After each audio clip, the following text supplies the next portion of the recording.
find the criminal conspiracy. I'm just given. I was just given a note by the Secretary of State saying that we're very close to a deal in the Middle East, and they're going to need me pretty quickly. So I will take a couple of more questions.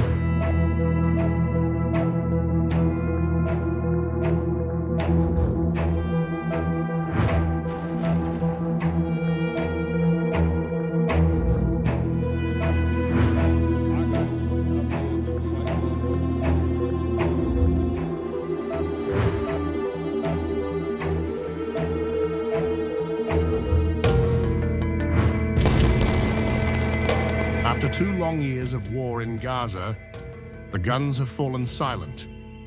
In a deal brokered by US President Donald Trump, Israel and Hamas have signed off on the first phase of a ceasefire and hostage release plan. Trump calls it a strong, durable, and everlasting peace. Israel and Hamas have both signed off on the first phase of our peace plan. All of the hostages will be released very soon, and Israel will withdraw their troops to an agreed-upon line.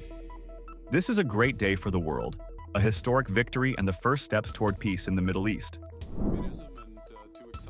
World leaders lined up to praise what many are calling Trump's defining diplomatic moment. From London to New Delhi, a rare consensus that the Gaza deal could mark the first real chance for peace in decades.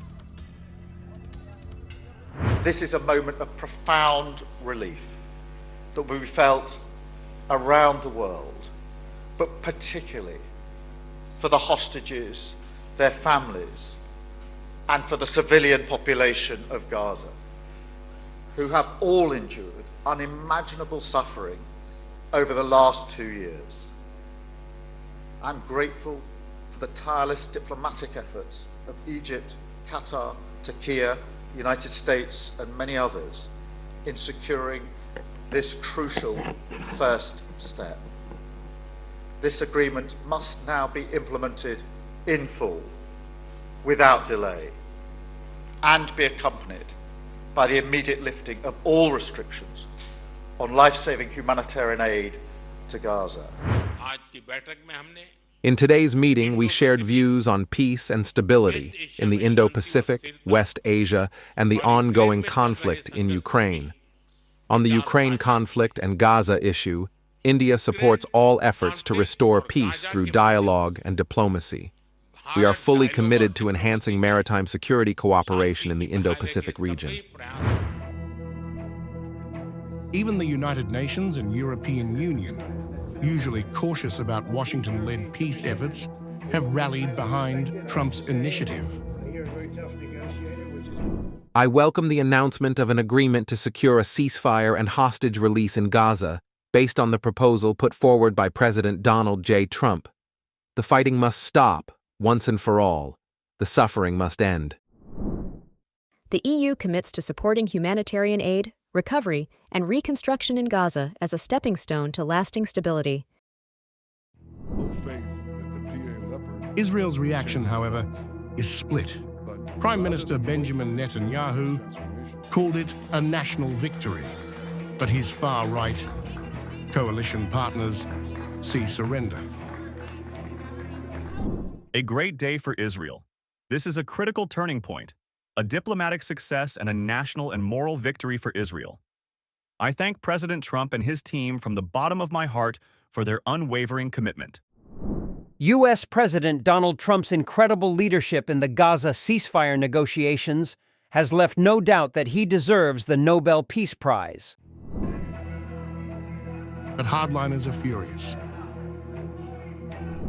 We will not be part of a national defeat that will bring eternal shame to the world, and that will become a ticking time bomb for the next massacre. I will not vote in favor of a ceasefire deal with Hamas to end the war in Gaza. Meanwhile, Turkey, Qatar, and Egypt, the key mediators, are taking credit for keeping the fragile talks alive. Turkey will closely monitor its strict implementation and continue to contribute to the process. I thank President Donald Trump, who demonstrated the necessary political will to encourage the Israeli government toward the ceasefire. Even Moscow, long critical of US-led diplomacy, has called Trump's plan realistic. In an interview to Bridges to the East, Russian Foreign Minister Sergey Lavrov acknowledged the humanitarian toll, while cautiously backing Trump's initiative. The situation is catastrophic. 65,000 have died in Gaza in 2 years. We consider Trump's plan a positive step, the best available now, if it stops the bloodshed and restores life in Gaza. Trump's plan gives hope, if the Palestinians accept it. China, too, has cautiously welcomed the ceasefire, calling for a balanced approach and sustained implementation by all sides.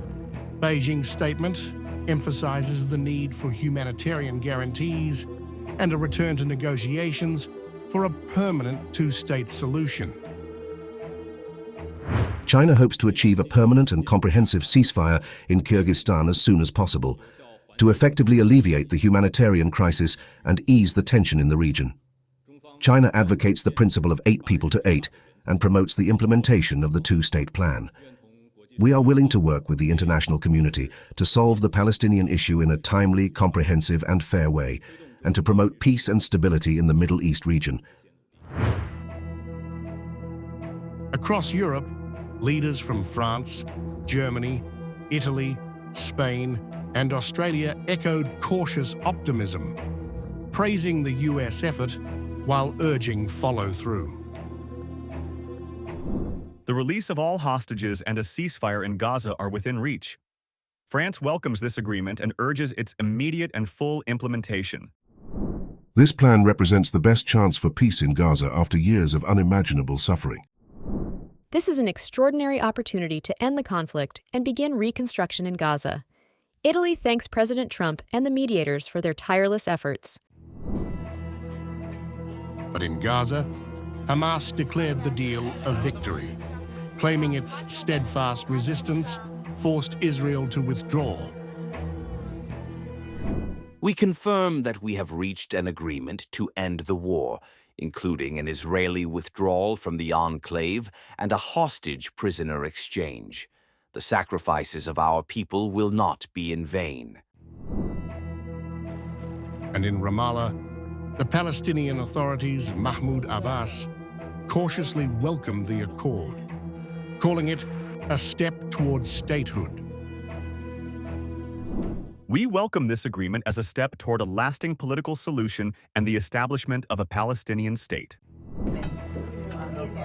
In Buenos Aires, Argentina's Javier Milei went further, vowing to nominate Trump for the Nobel Peace Prize. This is a historic agreement that brings hope to the region after years of suffering. I will nominate President Trump for the Nobel Peace Prize. A world divided by war, momentarily united by one deal. From Washington to Moscow, Delhi to Doha, leaders are cautiously aligned behind Trump's Gaza plan. But with Israel's hardliners threatening revolt, Hamas claiming victory, and Gaza in ruins, peace remains fragile. For now, it's not victory, just a pause between wars.